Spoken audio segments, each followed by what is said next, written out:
Hi Milan, this is Rasta Reefer, aka the Rasta Reefer, and I'm going to start going through your questions now. So this is question number 1, question for divers. It says, how long have you been diving? And I'm going to also answer, how long have you been involved with conservation? So hold on.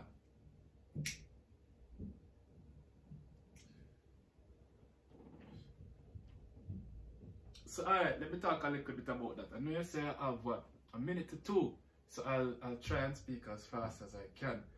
What time is it now? 5:13. Well, I'm born and raised in Jamaica, and I'm going to try and speak in English as much as possible. But you know, as a Rasta Reefer, so my Jamaican accent will get involved. But I am basically a child of the sea. I'm born and raised swimming in the ocean. I've done quite a bit of diving, and by diving, let us be particularly clear. My scuba diving has been limited. I've probably gone on about 3 dives, but most of my dives and my swimming has been free swimming, free diving, snorkeling. So it's been near shore for the most part, along the reefs in Jamaica. That's where I would have done most of mine. Some of the outskirts keys where I would normally take my boat out to. I'd usually have friends who come to visit, and we'll go out in my boat and we'll snorkel around the reefs around some of the keys. So I've been doing that from as a child, and I can tell you I've literally seen a major difference from way back then to now. But that's just answering the first question. How long have I been diving and involved in conservation? Well, diving and conservation really for a very long time. But the more conservation side, I would say, that would probably have been involved when I graduated from University of Washington. I did environmental science, and that's where I did my thesis in wastewater management. And my main thesis was about solid waste and how it was actually impacting our rivers and our beaches and our reefs. So that would make it over 20 plus years. Okay, that's answer for number 1. Okay, question number 2. I guess I jumped ahead by when it says, have you seen major changes in the marine life, etc.?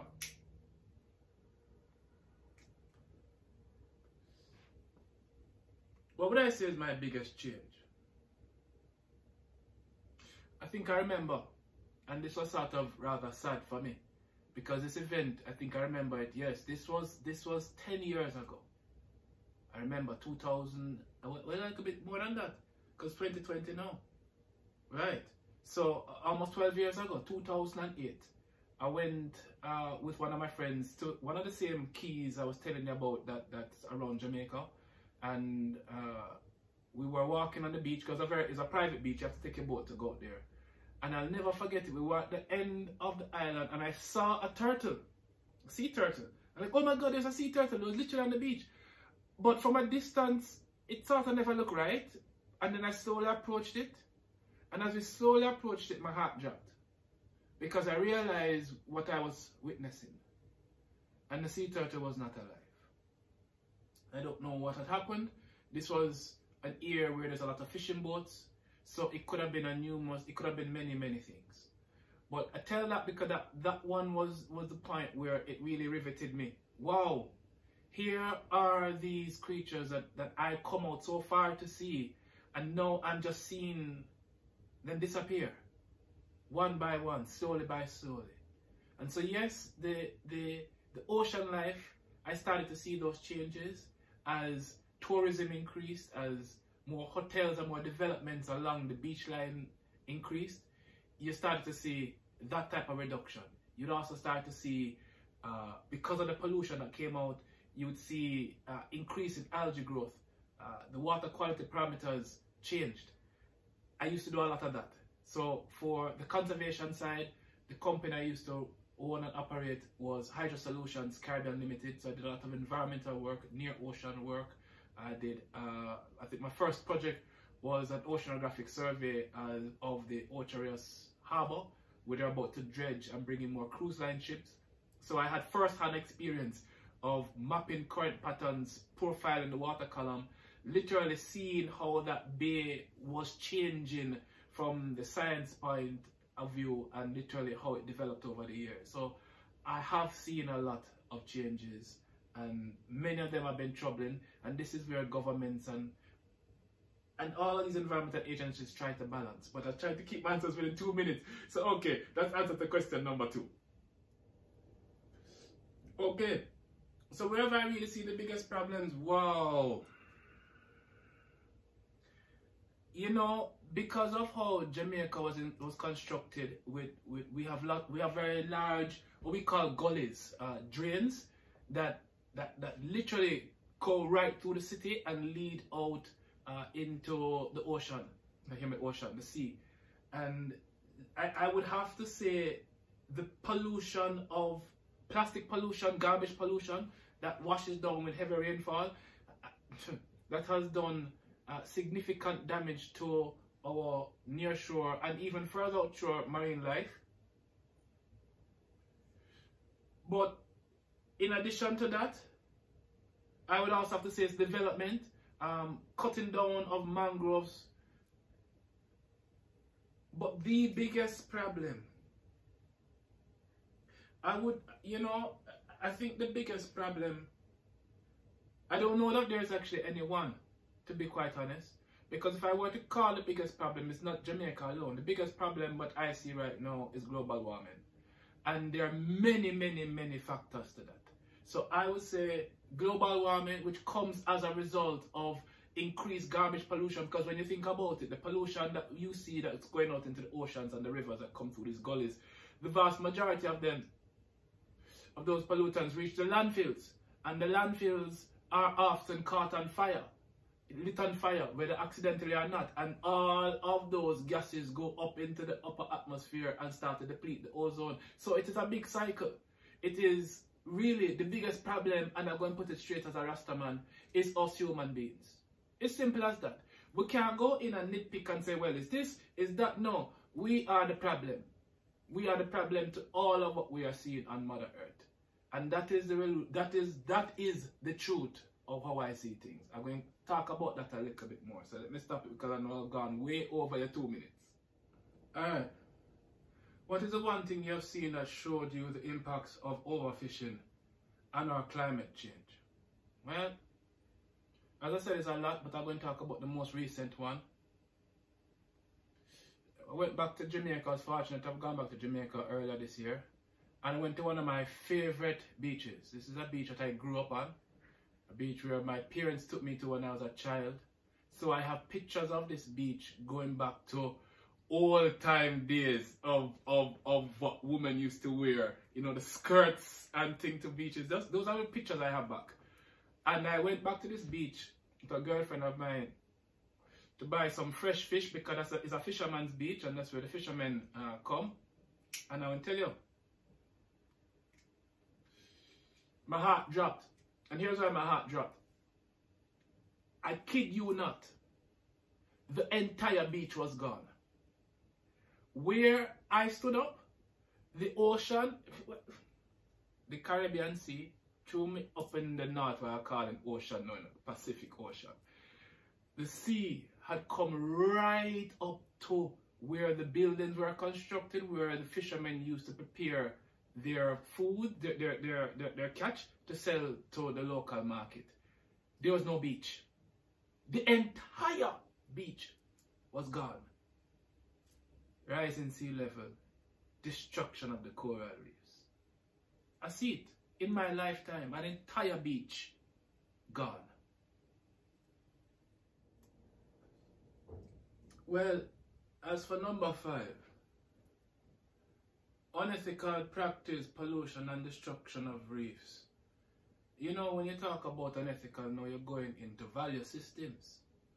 And this is where I guess I would talk about my value system as a Rasta. Unethical fishing practices. Some would say, well, I'll use the term dandemite, which is in the English expression, when you use concussion explosives, in many parts of the world that has now been banned. But think about it. Think about how long it was going on before. Think about how many whales are still being culled. Think about all of the animals on earth.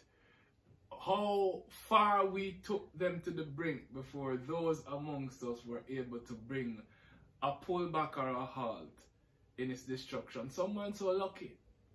So again, when you ask me the question, have I seen unethical fishing practices? I'm going to have to say, well, overall, yes. This is the life we live, and it's not a political speech or religious speech or anything like that, but this is a sort of how we live. When large nets are just thrown out into the ocean to just catch anything and pull up, and I wonder what I won't go too far into that, but these are the things that we see because of the disregard of life, even those amongst ourselves. The vast percentage of the food that is caught, much of that is just discarded and thrown away as waste. Don't reach the belly of nobody that really needed to be hungry. So the unethical practices, you know, as far as I see it, is just how we live. The system that we live in that demands these resources that we have been trapped in to continually want and want and want more of. And therefore the production line continues. So all of us involved in that, including me, because I sit here and I'm involved in carbon emissions, in all of the things I have around me. It's every one of us fault. So unethical is taking more than you need from nature. Plain, straight and simple. You need more than that? Why? So I'll stop there for the unethical practices, because we can break it down in just how we see other things happening around the world. And I talk just about the Caribbean experiences. I prefer spearfishing, but my friends are much better than me. They can dive deeper because they practice longer. They are in the ocean every day. When I just go out after a week or of swimming, when I miss like 4 or 5 months in the ocean, my lungs have to develop back that capacity. But the fishermen, they have it. Them born and them grow and them raised in the sea. And they have the pulse of what's going on. So when you put the commercial people them up against them, then you destroy their livelihood too. So for me, yes, that's unethical practices. Because all the man gonna feed him family now, and you just rake it from underneath him.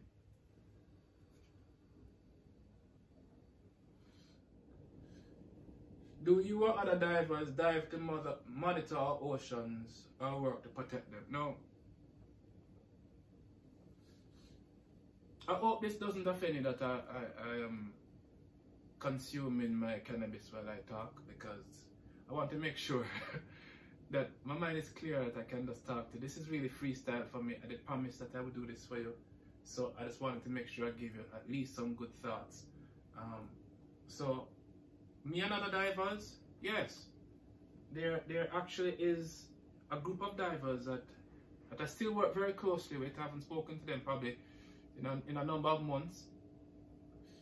But I went out with them in 2018, and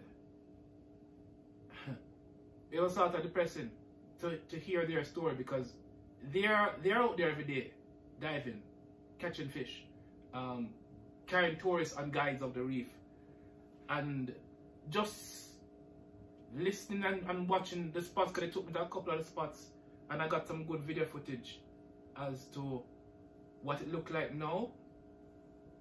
I'm happy to say that I was able to join one of them on one of their tours, and they gave really good education to the visitors as to what the ecosystem was about, how things changed, the current patterns, what was happening, even some of the geopolitical side of things. So from that standpoint, when we get to interact in our own space with visitors, I find a lot of my friends who are day-to-day in it are really starting to talk the truth. So that's one way, is educating. But beyond that, the truth is, the major change is going to come from those who have the power to enact the laws. So when laws pass that affect fishermen beaches in favor of quote unquote jobs because a new hotel wants to come, then if you have had the experience of me of monitoring effluent discharge from some of these places and collecting lab samples and carrying to labs and measuring the E. coli and all that is going on in the water column, right through the river from top spring, mountain top, come right back down, and you see what is going along that water channel from industrial and commercial pollution, people swimming in it, and not just the people swimming in it, what the animals are consuming along the way that we are consuming.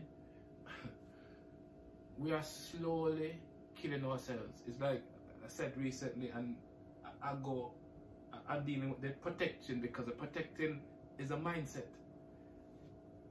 My view right now is humanity is very simple enough. We're all like these creatures that we are trying to protect. You want to simply boil us, all you have to do is just increase the temperature. Like frogs, we won't know what is striking until it's too late. So the global pollution going on there, and so the rising sea levels, and the data is already showing us the warmest temperatures are already on record in places that it should not be, rainy seasons in places where we have never seen them. And I don't care what anybody said, but the data is the data. Temperatures is rising. And what are we doing? We're like the frogs, sitting down, hopping in the water and playing along and talking about things that, in my opinion, yes, I am in the hobby, but I am here thinking about reminding myself every day when I look at my tank that hopefully one day all these creatures will be free again. That's what I think to myself. Hopefully one day they will all be free. Because we are the ones that put things in captivity. We are the ones that killing off things. Well, number 7, about helping scientists and organizations to plant aquacultured corals or other captive bred marine life back into the oceans, where it is proven scientifically safe for them to survive. I think that's the conversation you and I had when you first introduced this idea to me to talk about the subject. There was actually a project I was actually, you'd have to say, consulting on. Again, it was, and I won't mention names because of confidentiality agreements, but again, another development in Jamaica. And these developments have to go through a thorough environmental impact assessment. You have to make proposals as to how you're going to mitigate against damages by literally, again, studying the current patterns, looking on the local flora and fauna, which includes near shore marine life and corals.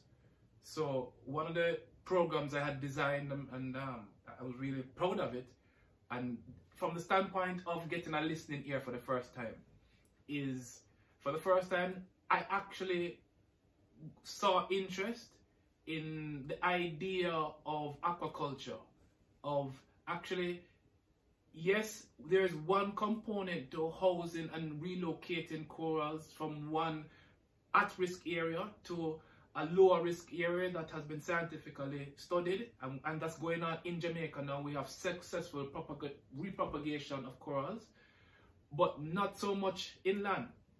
And so what I was proposing for them was like almost like a genetic bank where we would set up an inshore system where select corals would be brought inshore and propagated and studied, and we discussed different locations where that could have been set up, and literally I showed them some designs as to how it could be done.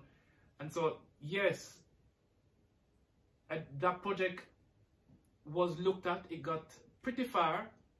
I'm not quite sure how much of it has been implemented or if it ever will be, because as we know, COVID came and this was something that was just going through the regulatory processes and things at the time. Anyway, so I do believe that we should start to take a little bit closer look, and I say a little bit closer look, and I'm talking about what damage is. No, a little bit closer look at ourselves. That's what I'm talking about. Because yes, we can do the relocations and we can do all this, but the cycle of life continues. What when a disease passes through again? We see what the last disease did to the significant population of corals within the Caribbean, adding further stress upon further stress. So we have to consider our own actions, and I don't think that is going to happen.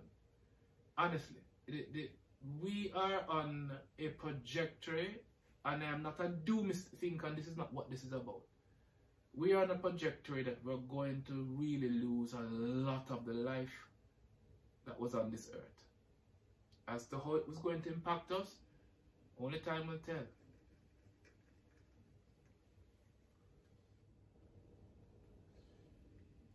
Okay, I think I'll end by looking at number 2, questions for anyone. I think I'll answer this one in a different, sort of a unique way. Is the aquarium hobby helping or hurting the locals who rely on the sales of their efforts in providing us livestock? Well, on a deeper level, that I wish one day some human being will be able to live again at, I wish we didn't have to sell and buy anything. I wish that the things that come into our care for our care, and we are able to care for them. Which leads me to answer in the next part of the question. I've been in the hobby and I have been out of the hobby. And when I say out of the hobby, meaning I have been the hobbyist who is not serving someone, and I have been the person that serves the hobbyist. I have also been on the commercial side of things. I have developed systems. I've worked on fish farms. I've installed monitoring systems in aquaculture systems, even hydroponic systems. So I've seen that side of it, and my feeling honestly is, if I need a license to drive a car, and there is a complex life form that I want to bring in my care, how come I don't need a license for it? How come I don't have to prove that I know how to manage or care for it? Money. Straight up. Retail shops would close. The industry would cease to exist if we all became ethical around how and who we allow to take animals into their homes. And of course, we are the higher species, so that's what we like to think as the higher species. I don't believe we're the higher species at all. You ask me, I think humans, we are the virus, right? But is it hurting the locals? Of course it's going to hurt the locals, because the prices are driven to a place where, because they are working in the economy, they can't get that product to you anymore at a price where they can even break even.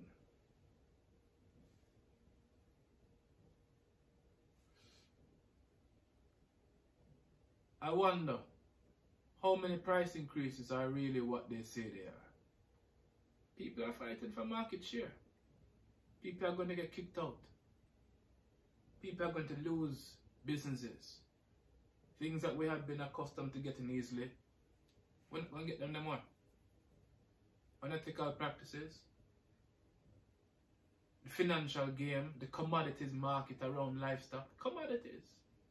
Yeah, it's not a life farm, it's a commodity to be traded, bought and sold. Yes.